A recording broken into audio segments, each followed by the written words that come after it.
Good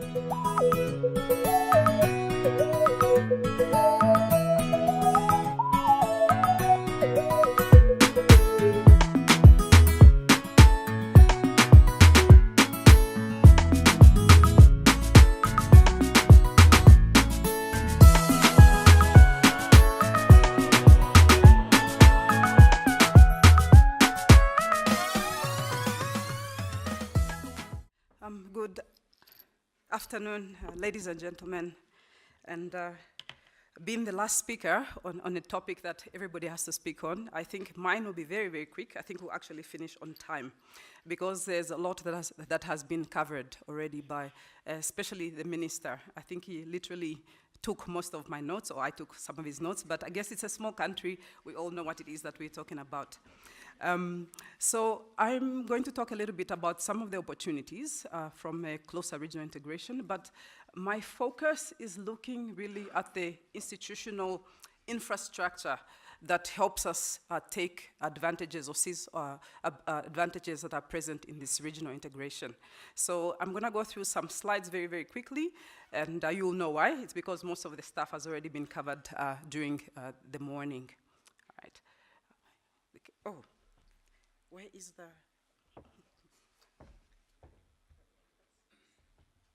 All right.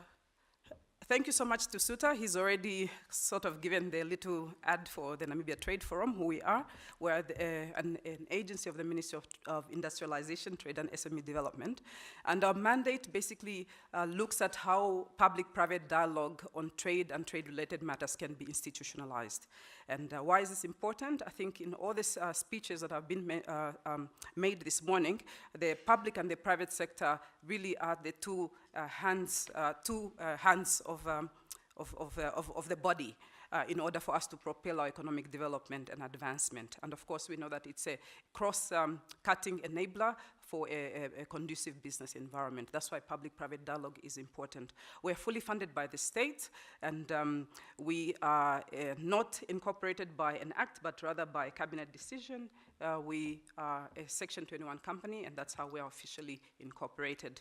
And how do we do our work? We initially started doing our work by creating a platform for the private sector to give input into the trade policies, particularly the trade negotiations at that time. But of course, the mandate has broadened because it was very enlightening when what Minister Schledvan mentioned this morning to say that at independence we focused a lot on going out there and try to make Namibia known as a sovereign state. And part of what we did was to engage and sign up to most of these international trade agreements. But now the time has come whereby we try to see what is it that we can actually go and export to all of these markets that we've opened up, and hence the role of private sector, because ultimately it's the private sector that does trade. It's not government. Government facilitates for the private sector to trade, and that's why the platform was created. And of course, we are looking a lot at the growth at home strategy. In there, we are partly working on two strategic intervention areas, one looking at accessing market access, both at home and abroad. And at home, I think most of you know me more as the retail charter spokesperson, because that's the big project that we are working on to try to see how can we remove systematic barriers to entry of Namibian products onto Namibian shelves. Because if, for example, like Angola was mentioned, all the products are foreign, how is it that the consumers are going to know what the domestic products are? So you need to have some interventions, and hence the retail charter is partly to try and address those systematic barriers, so that once we have our manufactured products, we then have an outlet and access for them. So that's a little bit on the retail charter. We're a little bit off, but somehow interrelated. And how do we do our work? Of course, we work through committees. We work through prioritized sector industries, and of course determined by the priorities in the national development plans. The main committees that we work through is agriculture, manufacturing, trade in services,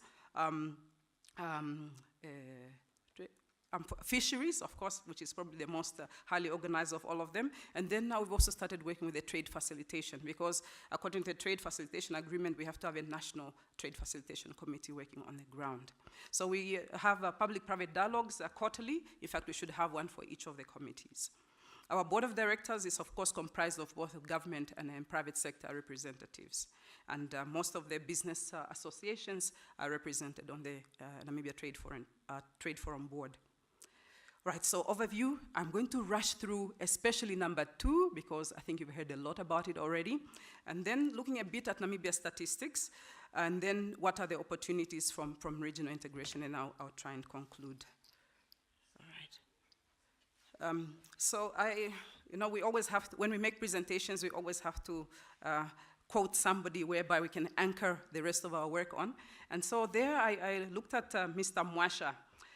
He is probably from the Eastern African Community Development, and he gave his definition of what regional economic groups may do or what they are.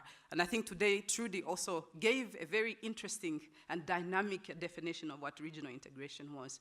So there, Dr. Mwasha said that regional economic groups eliminate or reduce trade tariffs and other trade barriers among the partner states while maintaining tariffs or barriers for the rest of the world. And so basically this is your classical definition of what a regional trade integration agenda is. And of course it's very important to note that the deeper the regional integration, the more benefits, the more intertwined the economies and benefits are to the various member states. And so, of course, there, what we are doing basically is regional economic integration agreements give preferential treatment to members of that agreement. But very, very interesting, this is against the World Trade Organization's MFN clause. And this is the most favored nation clause, whereby it says you cannot actually discriminate. So then you're probably asking, why, Ndiitah, are you then making this presentation? So the WTO has, however, exemptions to the non-discrimination principle, and that says that if there is an uninhibited trade flow among the groups of countries, and this is seen to be increasing free trade, then you then get the exemption. Okay, so what we try to do in regional trade groupings is to try to accelerate our liberalization or removing the barriers to trade amongst ourselves, and that does then increase free trade. So that's the first exemption, and then the second exemption is to provide an impulse to the Is it too loud or too loud? Okay. Is to provide an impulse to the growth and development of the less developed countries. So this is sort of a special and differential treatment for those developed or developing countries to actually try to accelerate and to incorporate into the regional economy or regional market. And hence you can see why we have so many regional development or regional economic groupings in our countries especially. I think we have, how many, Trudy? 11, 8, it depends, whatever number you look at. But Namibia, I'll then show you what Namibia is party to. So just looking at the different levels of regional integration, I thought I just wanted to share this with you because there are different levels, and the different levels, of course, then have a consequence on the institutional setup and infrastructure that's required to ensure that this trade agreement is actually implemented. I think one of the things that Namibia we can be proud of, especially the negotiators, was always to say that we are not going to commit to ourselves if we're not able to implement that agreement. So we've always really tried to hang on to that, and that's why we delayed a lot of, or some of the agreements that we've actually signed. So a PTA is probably the most basic of all regional integration agreements. And in a PTA, basically what countries do is that, so a country has a tariff book, or, whereby it has the list of all the products that country imports or exports.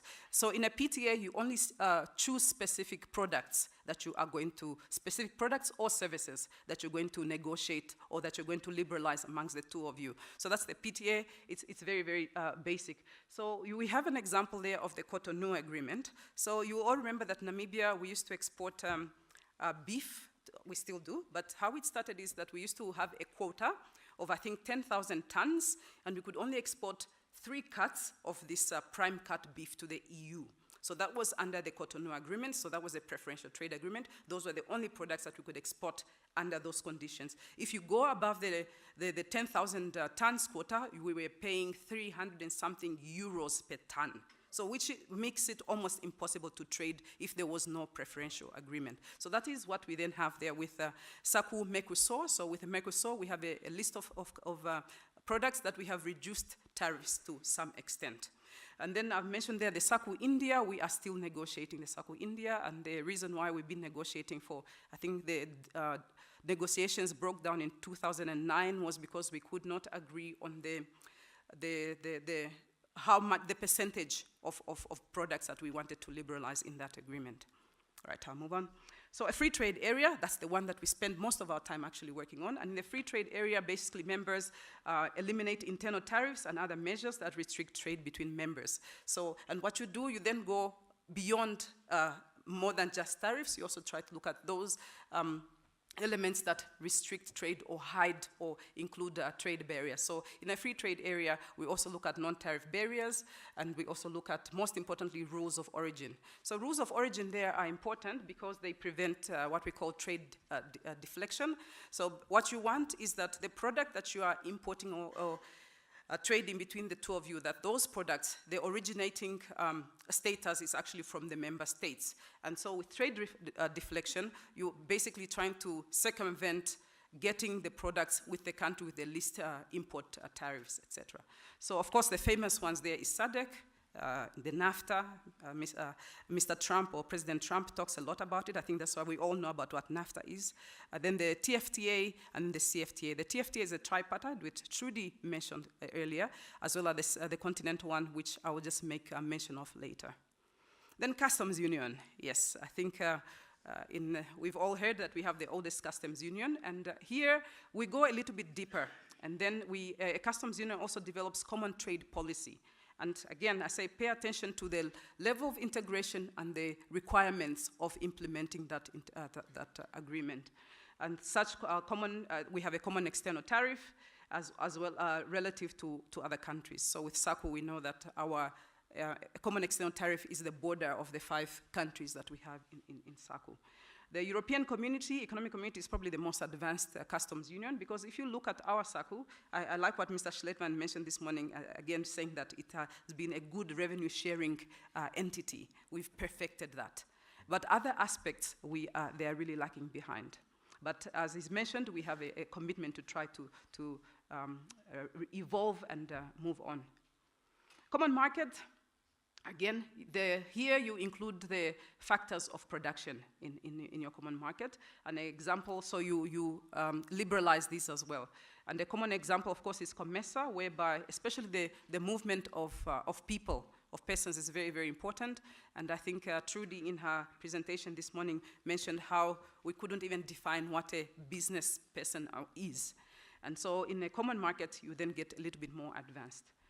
And then the common market gradually moves to an integrated market if the member states also eliminate other more concealed barriers, such as differences in national policy.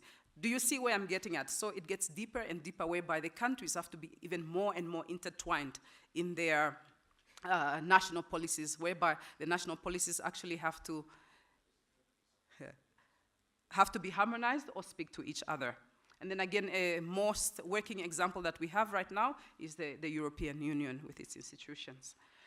An economic union is the extension of the common market in which there is also harmonization of the institutional framework regarding competition, procurement, etc. So here you basically try to harmonize what the country has, basically try to mirror it with another country. And of course, the economic union therefore provides counterpart in the real sphere of a monetary union, in which case there is sufficient policy coordination to allow for one currency. So you can't have one currency if you don't have a lot of these others already harmonized. And I think earlier it was also mentioned that the monetary policy is derived from the domestic policies, and these ones have to be harmonized in order for you to even have a common currency. All right, so the institutions of the European Union, I'm not going to go there. It's for illustrations on how important this infrastructure is to undertake regional integration. SACU, I'm not going to mention that, but I think you can see that the renegotiations were done first in '69, was after Botswana, Lesotho, Swaziland got independent, and then in '94, it's when Namibia got independent and South Africa got democratized. And then the last one there in 2004 is because we're trying to incorporate a sort of a 21st century approach to trade, but there are still some gaps in that. And then SACU, I thought I just wanted to mention for you, highlight those 3 objectives when it comes to regional integration. You can read the rest of them. But number B, to create an effective, transparent, and democratic institutions which will ensure equitable trade benefits to members. All right, so that's one of the objectives. To promote the integration of member states into the global economy through enhanced trade and investment, and to facilitate development of common policies and strategies. So you see how deep we have to go when it comes to SACU, and yet we are able to tell how far we are, or how far we've come. A very important article in the SACU agreement, and I think Mr. Schlettwein mentioned it when somebody asked, are there benefits? So there goes the benefit. So I think this Article 34.1, which is the revenue sharing formula, and last year we received 18 billion, of which I think we had to pay back 3 billion to the common revenue pool, because it's given in advance, then when the actual comes, you either pay in or pay out. And then, but very, very important question to ask is that what are the implications for Namibia as liberalization continues to take place? In other words, the more the world liberalizes and cuts tariffs, how much are we going to actually be collecting, and what's the implication? Do we have a plan? And I remember once somebody saying that we don't want to think about this now because let the next generation, the youth that we're talking about, let them come up with the formula. But I think it's never too late for us to start thinking about the implications of the decline and the preference erosion and the decline in revenue from tariffs. Then SACU going forward, I think this is, Mr. Schlettwein mentioned this, that there's a renewed commitment to try to see how it is that SACU can actually meet the demands of a changing world, and to try to make sure that there's equitable sort of opportunities and benefits for all its member states. And those are some of the objectives going forward about what we intend to do with SACU. Strengthening the capacity at the Secretariat. I think there they've done really well, developing the necessary policies and procedures to conclude the establishment of the institutions. There we are still lagging behind. And very practical, developing a trade and tariff policy, trade strategy that supports industrialization. I think that's really the focus that SACU wants to see, to ensure that we have more benefits, and that it's not only the, as we call him, the big brother, or as we call her, the big sister, that derives most of those benefits from the customs union. SADC, I think there we go. I always put Madagascar in inverted commas, because remember they had the coup d'etat and the election process is finalized. Yes, because SADC is very strict on the politics, and they have very little tolerance for coup d'etats or political instability, which is, I think, one of the best the advantages of SADC. Klaus mentioned why it was formed, and everybody talked about SADC, so I'm going to go into the regional integration agenda, which is contained in the RISDP, the Regional Indicative Strategic Development Plan. So those were the original milestones as to how far SADC wanted to integrate. Okay, you can see, as I think Trudy mentioned this morning, that we don't lack ambition. Yes, and you can also see that most of the milestones are actually behind. But very, very important to note is that there has been a revised, the RSIDP has been revised, and it now includes a regional infrastructure development plan, because we have acknowledged that there is no way you're going to have regional integration.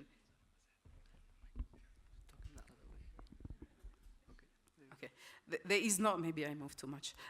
There is no way you're going to have regional integration if the infrastructure to support regional integration is not developed, or if it's left behind. So there is a master plan on electricity, there's a master plan on water, on tourism. I think that's the one that is probably the most advanced, and I think Klaus made mention of that early this morning in his opening remarks. So that is how far we want to go with SADC. So you can imagine the level of sophistication and institutions that we need in order for all of that to be actually realized.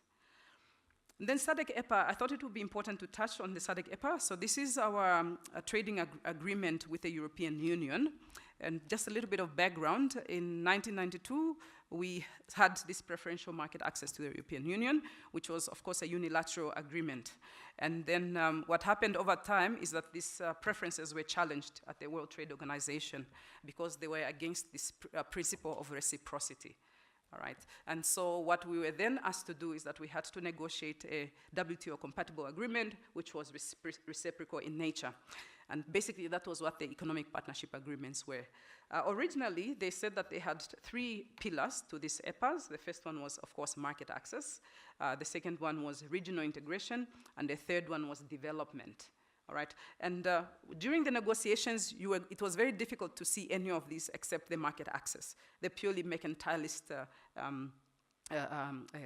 approach to the negotiations. But now that the agreement has actually been signed, you hear the Europeans talking about, oh, it's developmental in nature, it's facilitating regional integration. Regional integration, I would say no, because out of the SADC 15, those 15 member countries have negotiated 4 different EPAs. And these are free trade agreements, and remember I mentioned that rules of origin is very, very important, and that means we have 4 different sets of rules of origin to trade vis-a-vis the European Union. So for me, as far as regional integration is concerned, that one I don't think was really one of the goals that they had achieved with that. And so the agreement, after many years, I think almost over a decade, was Namibia ratified it, I think in November last year, where the Gazette came out. And basically what we have, access to the European Union is duty-free, quota-free market access for Botswana, Lesotho, Mozambique, Namibia, and Swaziland. Okay? South Africa is not there because South Africa already had an existing arrangement with the European Union, which was called the Trade and Development Cooperation Agreement, which the trade part has now lapsed into the Economic Partnership Agreement. So there's better market access for the EU into SACU and Mozambique, because remember they had to also have it's a reciprocal trade agreement. And then there's also a harmonization of the trade regime between SACU and the EU. So before you had the BLNS trading differently and South Africa differently with the EU, but now at least the one thing that has come out is that it's SACU that has come out as a regional integration and not SADC, all right? So the name is kind of misleading there. And then, as I mentioned, the agreement entered into force last year. Of course, there are going to be big consequences for Namibia if we had not signed the agreement, because our beef industry or fisheries industry was actually built on those preferences to that market. And it would have taken a lot of time for us to try and diversify. One of the biggest lessons we did learn from that negotiation is that the diversification of markets is critical. I think, unfortunately, Angola learned the hard way because the oil prices just collapsed from one day to the next. And with us, we still had a chance to try to see how we could sort of swerve and try to diversify our markets. But it was very, very clear the consequences were going to be dire for the economy. COMESA, I will leave COMESA because I think Trudy was more than erudite in her presentation this morning on the impact of the tripartite, but those are the members, and that was what we intend to do with the tripartite, but I think I don't need to belabor the point. There, CFTA, the modalities are exactly the same as the tripartite modalities, which is the arrangements for the negotiations, or how are you going to negotiate this. So we believe that the same difficulties that we have experienced with the tripartite, we are going to experience those with the CFTA, because here you even have a larger group of countries, 54 countries. It was very interesting when I attended the first negotiating meetings that I attended, to have all of these 54 countries, and by the time one point is actually concluded, it's about 2 hours, because everybody puts up their hand and say, yes, we agree, no, we don't agree, 1 point, even on a definition. So you can imagine that the time frames we've set for ourselves are highly unrealistic, but of course we can see that it is set in the Abuja Treaty, which is for the establishment of an African Economic Community, and of course that's another topic for another day. Yes, I thought I should quickly give you a little bit of Namibia statistics. Okay, that one also looks worrying, like some of the Angolan slides. So that's our trade balance. So of course we have a deficit. In other words, we are importing a lot more than we are exporting. And as you can see, it is increasing annually. I think what also sparked that increase in 2015 was the appreciation of the rand to the US, depreciation of the rand to the US dollar, and hence the higher inflation. All right. There are exports, the main export destinations.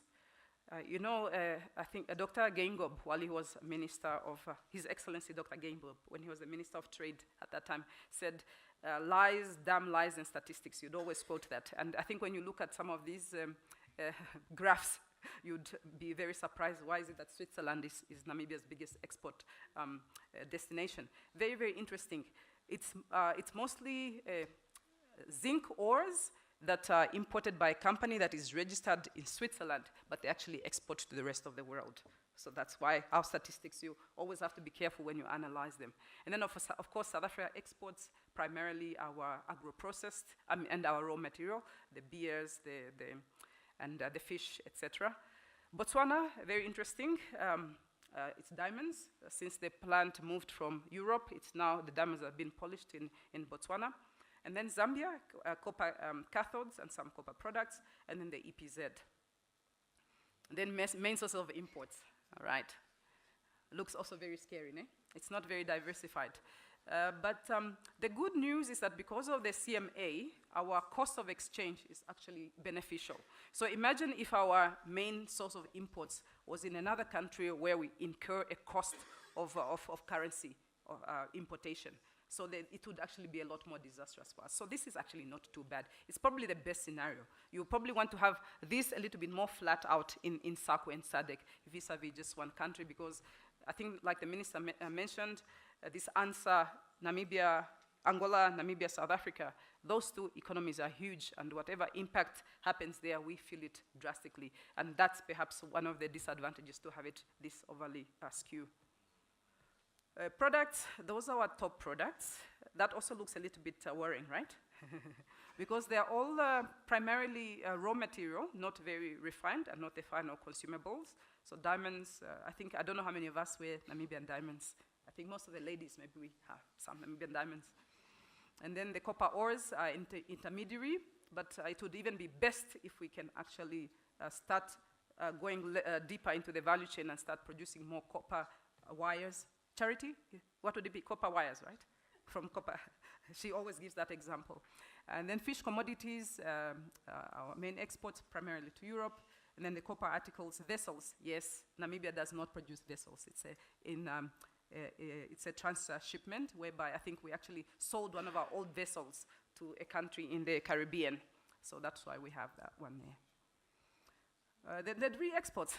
It makes sense, né, to have the re-exports. So in fact, when you saw those statistics about Angola with that percent of imports, it was primarily re-exports from Namibia coming via Fish Bay to Angola. So copper ores, diamonds, and you know why? It's because we send them to Botswana, and then the companies import them back and then send them to the rest of the world. And there's that famous vessel. But you can see very little manufactured products, né, on that list of our top 5 exports. Top 5 imports, again, it's very obvious, the highly valued products. Again, diamonds appears everywhere, right? This is the craziness of trade. So we export them to Botswana, we re-import, we re-export, and eventually that's what happens. Minerals and fuels, I think here there is a great opportunity with Angola, because that's one thing that they export, but we don't even import our oil from Angola. It's just, and imagine they're just literally 1,600 kilometers away, but hopefully when the refinery in Lobito is completed, perhaps that really does present a good opportunity for regional integration.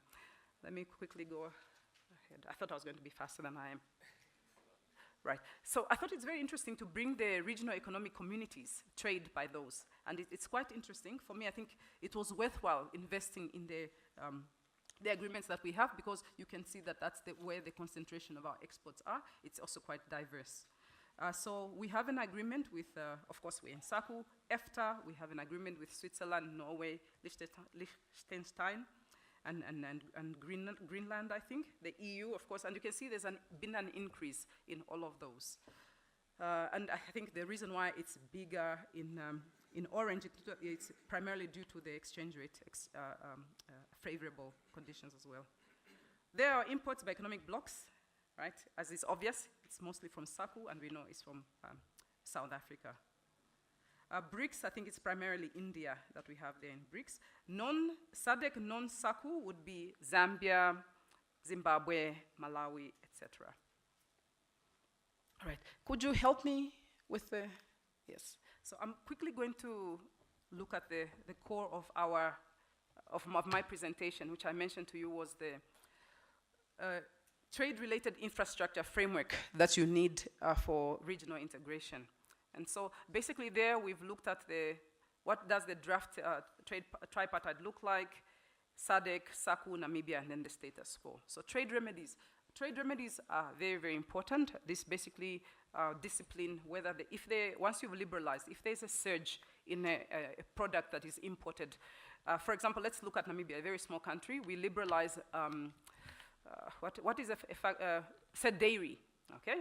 And then from one day to the next, we get like 3 times the amount of dairy that would usually come into the country. What would happen to our dairy industry? It will collapse, okay? So trade remedies discipline this kind of measures that come in. And unfortunately, Namibia right now does not have a body or an institution that looks at trade remedies. There is a draft bill now, which is apparently pretty advanced, and it's the International Trade Management bill that's going to be looking at managing these trade remedies. So this is really, really important, because if you open up, but you do not have an institution that safeguards this or disciplines these measures, then really it is kind of useless or pointless for you to get into those. And then trade NTBs, which is non-trade barriers.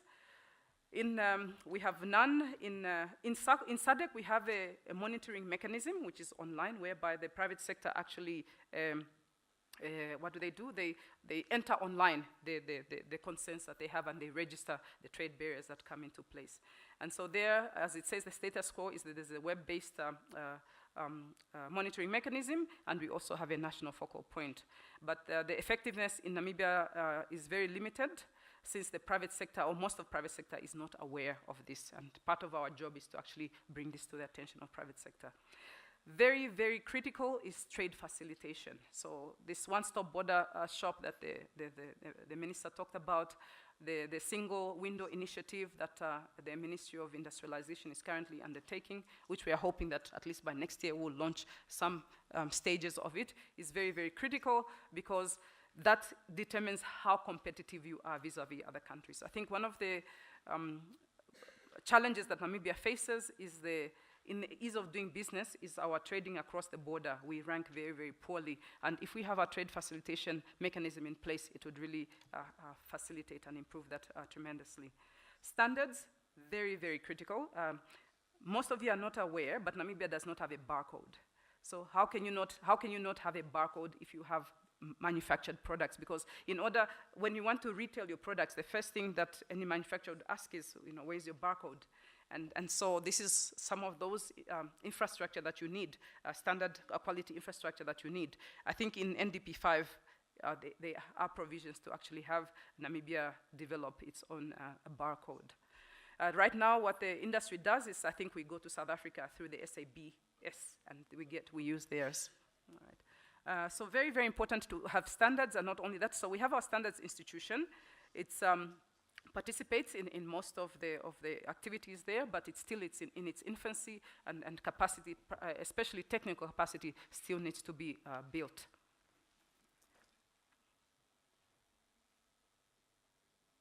Competition, very, very important. If you have liberalizing trade and you do not have a competition authority, or at least one that is competent, you will have a lot of these untrade fair practices taking place. So in SACU, we have a big argument about, can you actually dump in a customs union?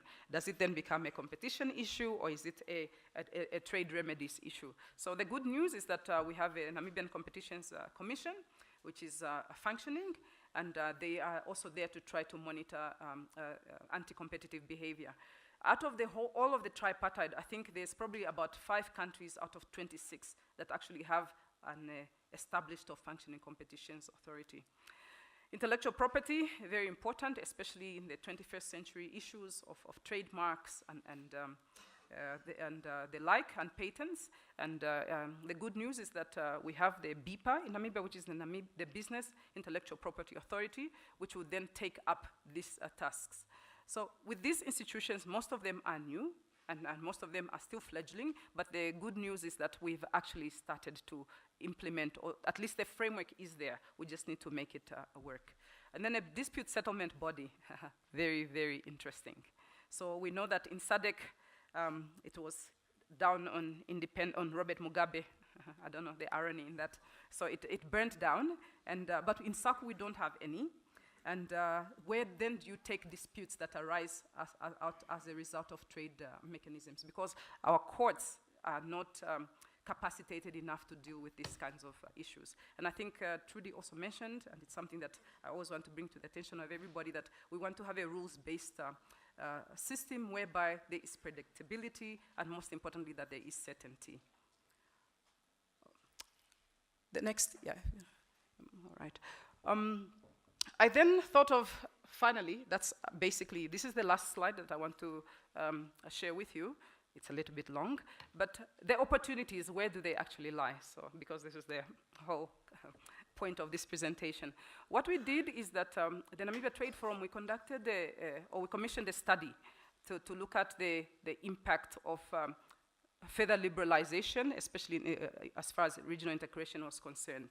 And so we came up with that matrix, or the consultant who assisted us with the study came up with this matrix, and basically looking at what are the opportunities and looking at what are the challenges and weaknesses, and then how do you address them with policy recommendations. So it's very important. So market export potential is there, so you have a bigger size. We always say Namibia is a small country of 2.4 million. Of course, the bigger you grow, then you have a bigger market.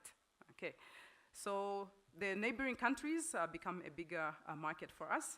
But what I needed to share with you during this study, we found out that the private sector was consulted widely on this study. And one of the things that mentioned is that what they actually want is to trade more with Angola and DRC. And the irony is that both of those countries are not party to the SADC trade protocol. Okay? And they're the ones where they actually see most potential. They told us that, you know what, we don't really want to go to Egypt, we don't really want to go to Ethiopia, even Kenya. We just want our neighbors, proximity, because it's a lot more economic feasible for us to trade with more immediate neighbors due to proximity. I think it just makes sense. So the export potential, that's what they want, and then they are then asking us, the policy recommendation is to enter into dialogue with governments of main regional export markets, especially Angola and DRC, to negotiate how bilateral trade could be facilitated. The SACU agreement does allow for bilateral trade agreements, provided that the other member states consent to it. And right now, Namibia is working on a joint Namibia-Angola Trade Commission, and maybe Francesco can share some light later. You can ask him some questions when it's time for questions about how far that is. But we've not heard from them in about 2 years, because they said that they needed to realign some of their policies, and the trade policy would, of course, be affected. So that was the one on export potential. They say they really want to look at the nearby markets. And then if you go further, increased competition, it's no doubt, okay, that you will have this. But most importantly, it also gives you an opportunity to source inputs from the region. So for example, we've heard that when Angola eventually gets its refinery, maybe there is potential to get that going. Revenue, of course, it is not a potential. You will lose revenue because the tariffs have been liberalized, and you are going to lose revenue that is based on tariff. But the good news is that Namibia will not really lose too much money or too much based on revenue, because when we looked at the trade that we do with the tripartite or even the rest of the continent, it's very imaginable. It's very negligible. So, and also looking at the fact that Namibia, at MFN, which is at the world level, we have reduced to zero. The tariffs that are coming zero, that are free, is 55%. So most of the products coming into Namibia at 55% are already at zero tariffs. And then at SADC, we've liberalized up to 87%. So products coming from SADC are already zero. So as far as revenue impact, we don't really feel it that much when it's coming from the rest of the region, because we don't trade with the rest of the region. And then if you can just go down, scroll down. And then trade policies, very interesting. You know that Namibia has some sort of policies that we've put in place to try to stimulate local production, for value addition, manufacturing, etc., etc. And so some of those products, for example, the famous chicken, please don't ask me questions about the chicken and why it's expensive, or milk. So basically these are, at the World Trade Organization, we've classified them as non-trade measures, and we have justified them by saying that they are needed for a small country like Namibia, which is a net food importing developing country. You need to put some of these measures in place because you cannot rely entirely on foreign markets. So imagine with 2 weeks ago, there was the outbreak of this poultry disease in South Africa. Imagine if we didn't have our own poultry industry, no matter how expensive the chicken is. Imagine if we didn't have our own poultry industry, what would have the impact been? So maybe the way we are going about it, we can still refine it, but so Namibia has some of these measures in place. But what is interesting, again, Minister Schlevan put it very nicely, we almost have mirror economies. Namibia produces the same things as South Africa, as Botswana. Zambia protects the same things as Zimbabwe, etc. So we all have the same mechanisms and policies in place to try to stimulate local production as well as industrialization. So these are trade policies that we have, and we have to try to see how is it that we can balance them in these regional integrations. And of course, we need to have better dialogue to try to strengthen the private sector's involvement in the reporting of trade measures. And then trade-related policies, the opportunity there. Namibia already is acknowledges and actually conforms to most of the international trade policies, so it's really not a very big deal for us to comply further with what is in the regional integration agenda of both the TFTA and the CFTA. And then the institutions, if you can just scroll up again. Yeah, so the strengthening of the institutions is very critical. I've highlighted that, and that without those institutions working, basically you will not seize fully the opportunities that are present in these regional integration institutions or arrangements that we have. Then, of course, yeah. I think, yes, you can go back to the PowerPoint presentation. Right. I think in conclusion, Dr. Main, Marika Main, I quoted her saying that consolidating the operation of existing national and regional institutions so that they become effective in supervising the proper implementation of existing trade commitments appears to be a top priority for Namibia. So we will not be able to reap the benefits or the opportunities if this is not strengthened. And I really just want to urge you, I think Trudy in her speech talked about regional integration being you and I think all of us here, if we look down what it all boils down to, we can all somehow try to improve the efficiency of our regional integration institutions. All of us here are all doing something, whether you're an entrepreneur, whether you are a service provider, whether you are a government public official, all of us can all do something to try to improve the efficiencies, as well as so that the mechanism that we've put in place, we can actually reap the benefits of this trade and regional agreements. So basically the opportunities lie in our ability to ensure that the trade policy infrastructure is refined and responsive to the needs of the private sector. Thank you so much for your kind attention, and I will end here. Thank you.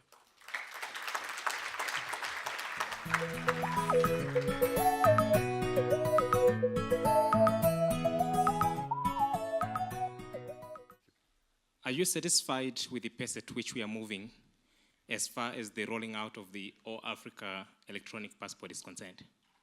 We understand this baby was rolled out last year, but then up to now we have not heard anything yet. And we understand that an All Africa passport is actually very important, not only to the statesmen that have been given these passports, but actually to the people on the ground. For the bill, it's very advanced. In fact, we were supposed to have a workshop, a consultative workshop with all the stakeholders. It was scheduled for, I think, the 26th of June, but had to be postponed. So that's how advanced it is. So once the new dates are out, I think I'll let you know. Maybe we even post it on our website. But it's quite advanced, and it's through the Trade Promotion Sub-Directorate of the Ministry. As far as the All Passport is concerned, unfortunately, I don't feel I am qualified to answer that question, so I will pass. But what I will do is I'll try to go and find out more and maybe give you an answer through the social media. With the WTO and the regional integrations and the proliferation, as I had mentioned, that there are exemptions provided that this is to help developing countries stimulate trade and liberalize amongst themselves quicker. So that you are allowed.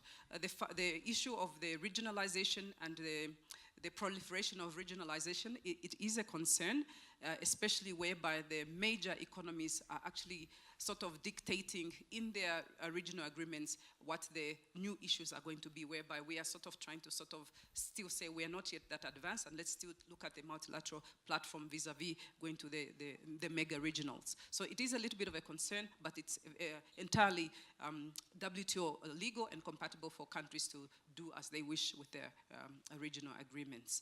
And one more that I missed? The last question. Oh, yeah, yes.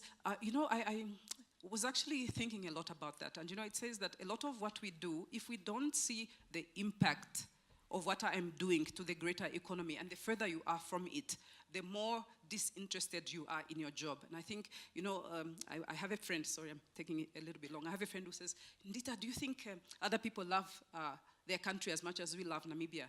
I said, I guess it's like every parent, you know, you love your child, but you cannot spoil your child. And I think even Namibians, we love Namibia, but we have to be able to work hard for Namibia also. So I think all of us need to realize that whatever it is that we are doing, that we have to know that we are contributing to the betterment of Namibia. And whether you are a sweeper or whatever it is that you are, and we need to realize that even for the government officials, the public sector, they need to realize that if she does not allow somebody to come in and incurs costs, that eventually will lead to Mr. Schlettwein having more consolidative measures, and we then going to be restricted in our expenditure, etc. So it's a long short, but I think the work and service culture does need to be refined on everybody. All right, and quick answer to a question from Twitter. Are PTAs, which I guess is FTAs, effective in practice? To be honest, they're very limited, and I think in today's world we know that just removing tariffs is not the issue. Like I told you, for Namibia, 55% of our tariffs at MFN are zero. So having a PTA really isn't substantive, because you want to tackle the real issues that are entries to barriers to trade. All right, Alex.